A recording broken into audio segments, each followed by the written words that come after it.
Okay, this video is going to be on another commonly asked question. What is a plaque, particularly in terms of heart disease and heart attacks and arterial disease and strokes and transient ischemic attacks? I'll just introduce myself. I'm Dr. Peter, GP, which is a family medical practitioner in Queensland, Australia. So a plaque, sorry about the cockatoos. A plaque is sort of the damage. It's the damage it's almost like a pimple on the inside of an artery. What is an artery? It's a pipe. It's the plumbing that moves the blood around the body. So a plaque is like an area of inflammation. I know you've all probably had pimples on your face. So just imagine that one of your arteries in your heart, or one of your arteries leading to your brain, has a little pimple inside it. That's because that artery is not happy. It's not healthy. If your skin's not healthy, you start to get pimples. If the inside of your artery isn't healthy, it starts to get little inflammatory, red, inflamed spots, full of, like, same as a pimple, full of like greasy secretion and rubbish. Why does the plaque form? The plaque forms because arteries, like every part of the body, are very sensitive to what is flowing around inside them. And the lining of your artery, like the lining of your mouth, is supposed to be very smooth. But if you have things which damage the artery, and what damages arteries, or the things that really damage arteries, cigarette smoking, not so much alcohol, but it's probably not very good for it. High blood pressure damages arteries, and sugar damages arteries. So if you have an unhealthy lifestyle, you're going to get damage inside those arteries. They're going to get inflammation, and that's not going to cause symptoms immediately, just the same as a pimple on your skin is not going to cause symptoms immediately.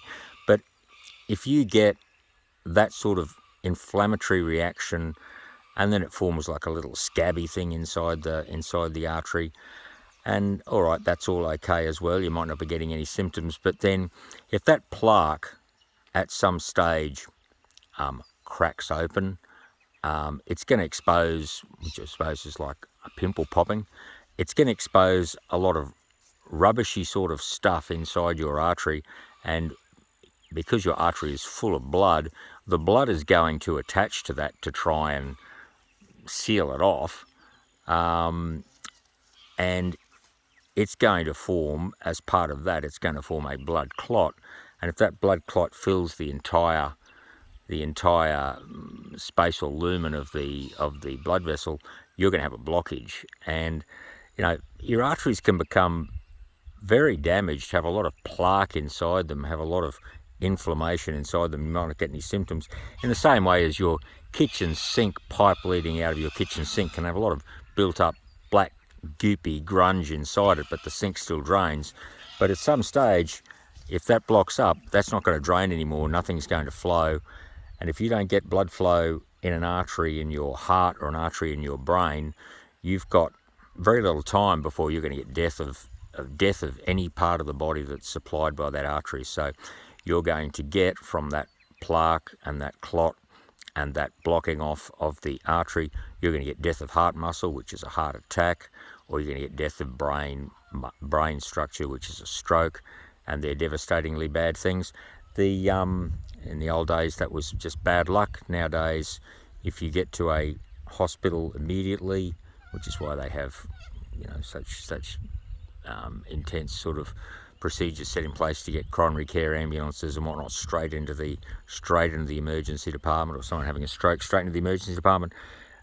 They can hopefully feed a little wire in through your groin or through your wrist, and feed it into that artery, and squash that little blood clot, which in the heart is called an angioplasty, that procedure, which is like blowing up a balloon that you insert through that little wire. And then put a little spring in place which opens up that artery and keeps it open, and that's called a stent. So you can get a stent in your heart or in your arteries in your neck, which hopefully reverses the damage that's being done to your heart or your brain. But it's an enormous problem. Inflamed arteries are part of modern Western lifestyle. If you don't want to have them, eat super healthy food. Don't get fat. Don't ride like that if you don't want to have a crash. Don't get fat. Don't smoke. Don't get overweight. Don't eat too much sugar, and hopefully your arteries will remain clean for a lot longer. Okay, thank you.